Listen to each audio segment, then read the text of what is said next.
ఇక్కడ spicy lemon chicken అయితే చాలా బాగుంది మామ. దీని అడ్రస్ వచ్చేసరికి అయితే మన మిర్యాలగూడలోని మున్సిపల్ ఆఫీస్ కి పక్క గల్లీలో ఉన్న 90s బిర్యానీ హౌస్ కి అయితే వచ్చేసాం మామ. అంబియన్స్ విషయానికి వచ్చేసరికి ఇలా ఉంటది మామ. నాన్ వెజ్ లో వచ్చేసరికి any starter any curry pulka 4 and 1 biryani 999 rupees కి వచ్చేస్తుంది మామ. ఇంకా ఫుడ్ విషయానికి వచ్చేసరికి సూప్స్ లో chicken lung fung soup and mushroom cream of soup అయితే ఆర్డర్ చేసాం. మష్రూమ్ క్రీమ్ ఆఫ్ సూప్ వచ్చేసి 119 రూపీస్ పడింది మామ. టేస్ట్ కూడా బాగుంది. And next chicken lung fung soup వచ్చేసి అయితే 149 రూపీస్ పడింది మామ. టేస్ట్ అయితే అదిరిపోయింది. ఇంకా స్టార్టర్స్ లో అయితే spicy lemon chicken and veg బుహార్ అయితే ఆర్డర్ చేసాం మామ. చికెన్ వచ్చేసరికి 300 రూపీస్ అండ్ వెజ్ బుహార్ వచ్చేసరికి అయితే 200 రూపీస్. ఇంకా టేస్ట్ విషయానికి వచ్చేసరికి 2 స్టార్టర్స్ చితగ్గొట్టేసినాయి మామ, మామూలుగా లేదు అసలు.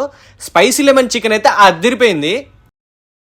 ఇంకా రోటీస్ అండ్ కర్రీస్ లో పన్నీర్ నవాబీ అండ్ చికెన్ హరియాలు అయితే తీసుకున్నాం మామ. దాంట్లోకి గార్లిక్ నాన్ అండ్ నార్మల్ రోటీ అయితే తీసుకున్నాము. ఇంకా టేస్ట్ విషయానికి వచ్చేసరికి గార్లిక్ నాన్ అయితే చాలా స్మూత్ గా ఉంది మామ. ముఖ్యంగా చికెన్ హరియాలీలో చికెన్ పీస్ అయితే చాలా టెండర్ ఉంది.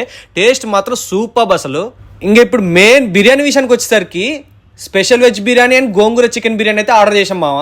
స్పెషల్ వెజ్ బిర్యానీ వచ్చేసరికి 259 రూపీస్ పడింది. టేస్ట్ కూడా చాలా బాగుంది. అండ్ గోంగూర చికెన్ బిర్యానీ వచ్చేసరికి 359 రూపీస్ పడింది మామ. టేస్ట్ అయితే లిటరల్ గా అదిరిపోయింది. గ్రేవీ అయితే అసలు హైలైట్. గోంగూర ఫ్లేవర్ అయితే గట్టిగా తెలుస్తుంది మామ. అలా బిర్యానీ తిన్న తర్వాతకి పెప్సీ పడితే సెట్ అయిపోతుంది మామ. టేస్ట్ మాత్రం ప్రతి ఐటమ్ లిటరల్ గా అరిపించేసినాయి. ప్లేస్ మీద ఒక లుక్ అయితే వేయాల్సిందే మామ. ఇలాంటి మోర్ తినుముచ్చుల కోసం మన ఛానల్ అయితే ఫాలో చేయండి. మరో వీడితో ముందు కలుస్తా. బాయ్.